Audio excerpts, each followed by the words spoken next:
전광훈 목사가 이끄는 범국민투쟁본부가 석 달째 청와대 인근에서 집회를 하고 있습니다. 그런데 소음, 또 참가자들의 상식적이지 않은 행동 등으로 인해서 인근 주민들이 큰 고통을 받고 있다고 하는데요. 이 집회 주변에 맹학교가 있는데 학생들도 어려움을 호소하고 있습니다. 주민들의 얘기 한번 들어보시죠. 대변은 그 조끼 때문에 잡았어. 저 앞에 보면은 저녁에 보면 막 경찰 버스가 장난 아니에요. 추우니까 시동 걸고 있잖아요. 자립적인 생활까지도 또 어려움이 생기죠. 흰 지팡이를 이용해서 이렇게 보행을 하는데 특히나 이상한 적재물이나 또 뭐 자동차가 있다든지 뭐 오토바이라든지 이런 것들이 이렇게 있으면 상당히 방해가 되죠. 네, 물론 표현의 자유를 주장할 수도 있겠습니다만은 그래도 이 집회 현장 주변에 살고 있는 주민들은 생활이 곤란할 정도다. 이런 고통까지 호소하고 있는 걸 보면은 이런 부분은 좀 고려를 해야 될 것 같은데요. 네, 그렇습니다. 이게 말씀하신 대로 집회 시위의 자유가 이제 헌법상 보장돼 있긴 하지만 네. 그 인근 주민들의 생활의 안정을 취할 자유도 또한 있는 그렇죠. 거거든요. 권리고 이 두 가지가 이제 충돌하고 있는데 지금 주민들은 더 이상 일상적인 생활이 어려울 정도로 고통받고 있다라고 하고 있습니다. 네네.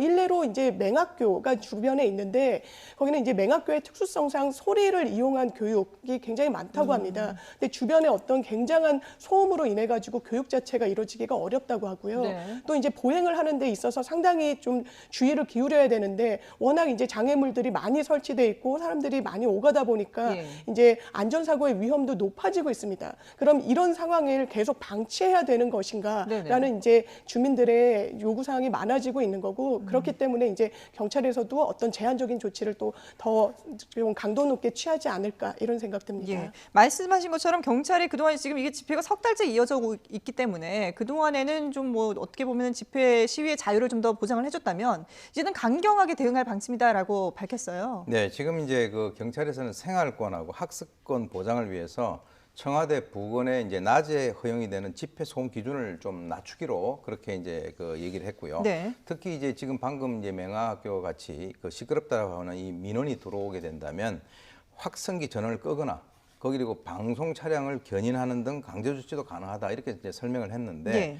지금 이제 집회 참여하는 그 측에서는 뭐라고 주장을 하고 있냐면 그러면 이쪽에 그 청와대 주변에 있어서의 그 좌우의 단체들이 많이 이런 어떤 집회라든가 시위를 해 왔었었는데 네. 이런 규제가 왜 하필이면 우리들에게만 해당이 되느냐라고 해서 민원에 대한 경찰 조치에 대한 그 형평성 문제를 지금 제기를 하고 있는 그런 상황이고요. 예. 지금 이제 그 이와 연관돼 가지고 사실은 그쪽 지역이 옛날 같은 경우는 상당히 많은 사람들이 살기 좋은 동네라고 했었거든요. 그런데 이제 왜 그 이유가 뭐냐면 청와대를 중심으로 해서 많은 경찰 그 경력들이 있기 때문에 치안이라든가 범죄 위험이 좀 낮다 이렇게 됐는데 그 이제 뭐 이런 여러 가지 어떤 집회 시위가 그 자유화됨에 따라서 이번 그뿐만 아니라 그 이전부터도 예. 이쪽에는 상당히 그 어떤 소음이라든가 이런 것에 시달려 왔죠. 그래서 이제 좌우간 이런 여러 가지 것들이 전반적으로 한번 고려가 돼야 될 그럴 필요는 있는 것으로 보입니다. 예.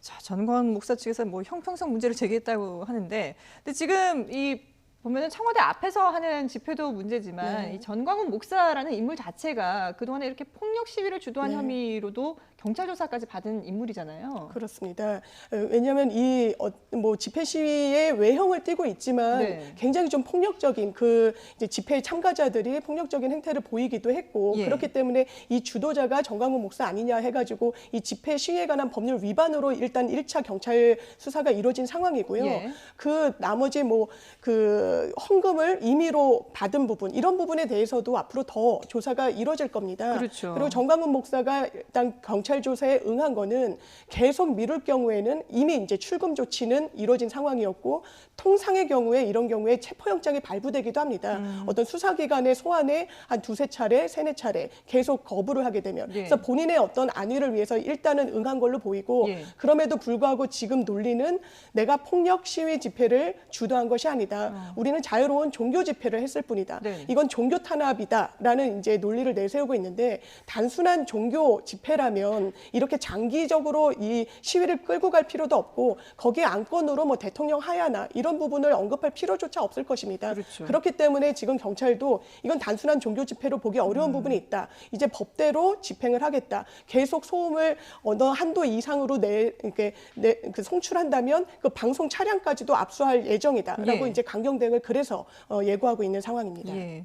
그러니까 이 전광훈 목사가 지금 받고 있는 혐의가 6가지인데 그 중에서 이제 지난 12일에 경찰 조사를 받았을 때는 폭력 시위 부분만 일단 네, 조사를 받은 집시법 거죠. 관련, 예. 네. 그 부분만 받은 거고 추가로 더 또 소환 조사를 받아야 되는 거죠. 네, 그렇습니다. 지금 이제 그 뭐 여러 가지 한 6가지 정도 혐의가 있는데 네. 그 중에서 이제 내란 선동과 관련돼서도 이제 조사를 할 예정이라고 하는데요.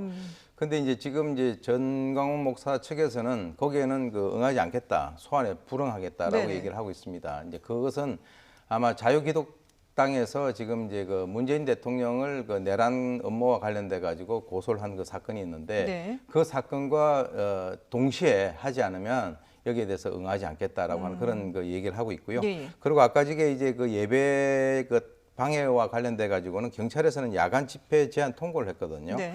근데 이제 대법원 판례상에서 소음 수치에 대해서만 규제가 돼 있고 실제로 시간상 오후 6시 이후에 금지를 강요하는 것은 이것은 그 예배 방해다. 뭐 이렇게 또 주장을 하고 있기 때문에 예. 앞으로 이 그 여러 가지 그 추이가 지금 그 우리가 좀 더 지켜봐야 할 그런 예. 부분들입니다. 그 전광훈 목사 측에서는 뭐 종교 집회라고 계속해서 주장을 하고 있습니다만은 인근 주민들도 지금 고통을 호소하고 있고 경찰도 이 집회가 더 이상은 종교 집회가 아니다 이렇게 성격을 규정하고 보고 있는 상황입니다. 관련 소식들은 또 저희가 계속해서 지켜보도록 하겠습니다. 지금까지 오윤성 순천향대 경찰행정학과 교수 그리고 장윤미 변호사와 함께했습니다. 두 분 고맙습니다.